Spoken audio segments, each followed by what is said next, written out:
About 5 slides behind me. Little more coffee.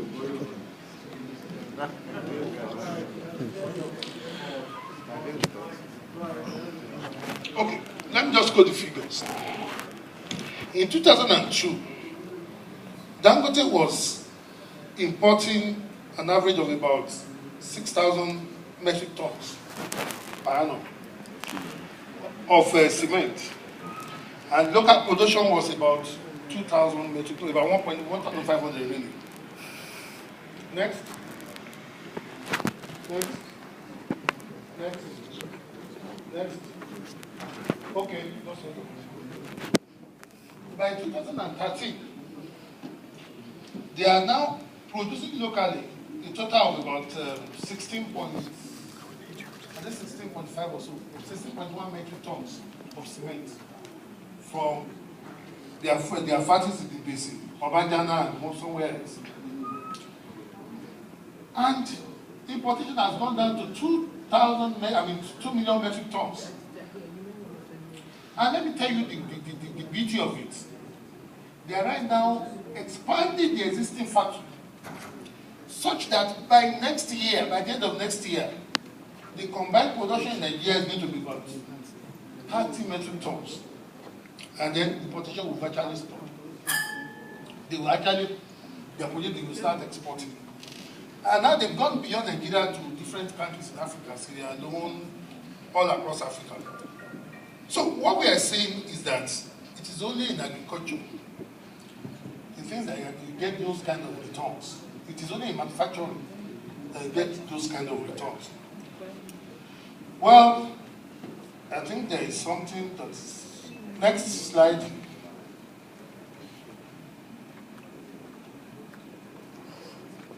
Oh, you have the wrong slide. Just hold it there. Because I think I took those ones out when I was sitting down there. Okay. I would then say that to round up this presentation, I will recommend that for more information, you contact the Ministry of Trade and Investment. They have a website, www.fmti.gov.ng. Or you can contact the Nigeria Investment Promotion Commission on how to invest in Nigeria. The website www.nipc.gov.ng. And let me sound a note of caution. Don't go and invest in Nigeria blindly. Part of the problem is that there is a Yoruba proverb, if I'm allowed to say that. You are. You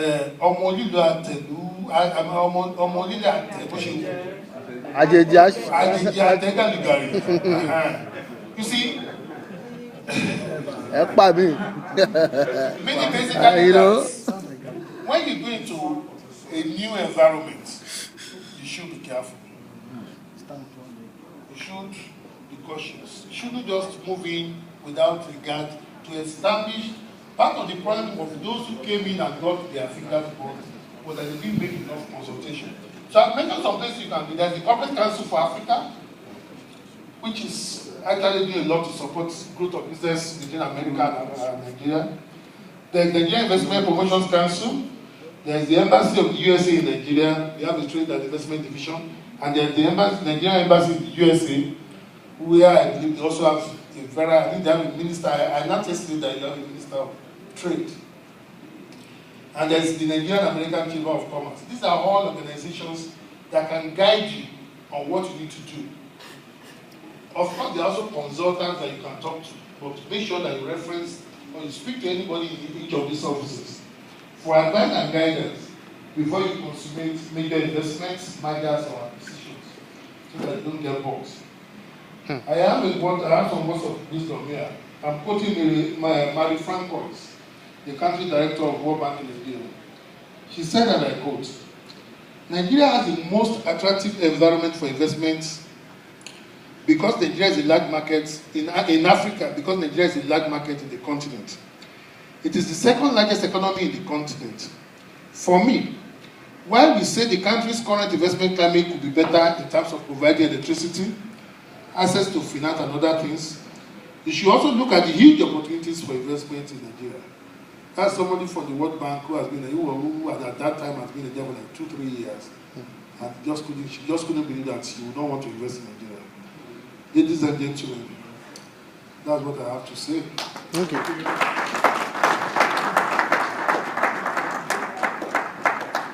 Can I have a better round of applause for you?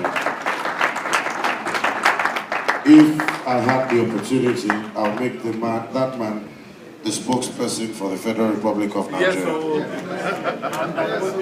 When he started, he said he had nothing to say. I'm sure it's not an orator, so he would say. But ladies and gentlemen, he said so much about our dear country. He gave you so much instances. He spoke about MTN, and I know why MTN is so successful.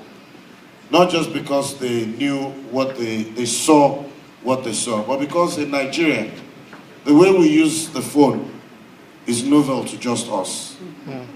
The American needs to have a meeting with you. He sends you something he sends you an SMS.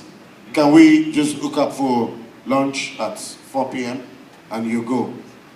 The Briton sends you a message via something. But the Nigerian calls you, hello, how are you? How is the family? Wife, uncle, your daughter, your son, your entire children. What of that your dog that was barking anyhow the other day? Is okay? Okay. What of your gate man that opens your gate? Is alright. The soup that your wife cooked for me that day. He goes on talking for like 15 minutes. Eventually, he hears 1 minute remaining. Because, these people have chopped my money.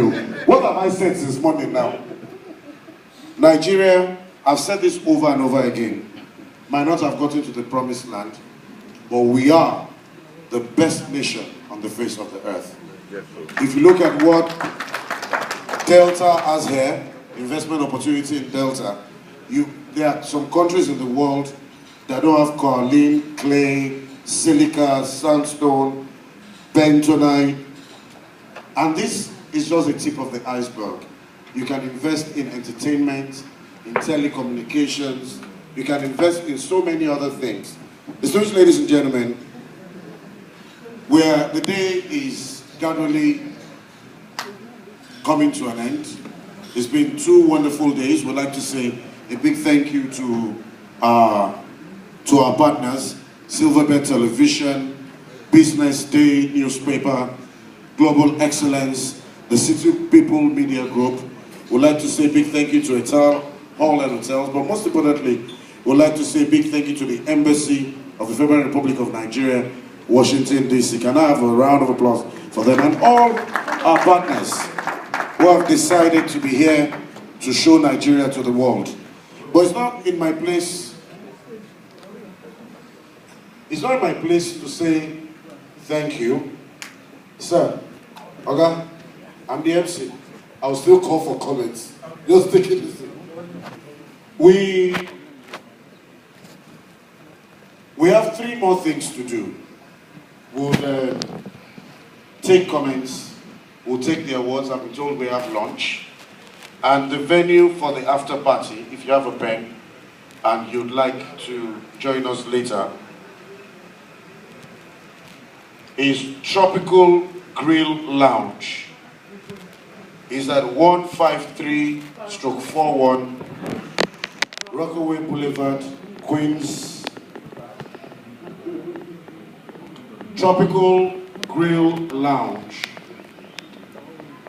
153/41 Rockaway, Rockaway Boulevard, Queens, NY 11434. We are very popular with the special Nigerian delicacies, and there's going to be lots of fun there. Having said all that, ladies and gentlemen, it starts at 7. I've been told dinner will be at 7:30, and we have to leave the venue for 11. Distinguished ladies and gentlemen, we'll be taking comments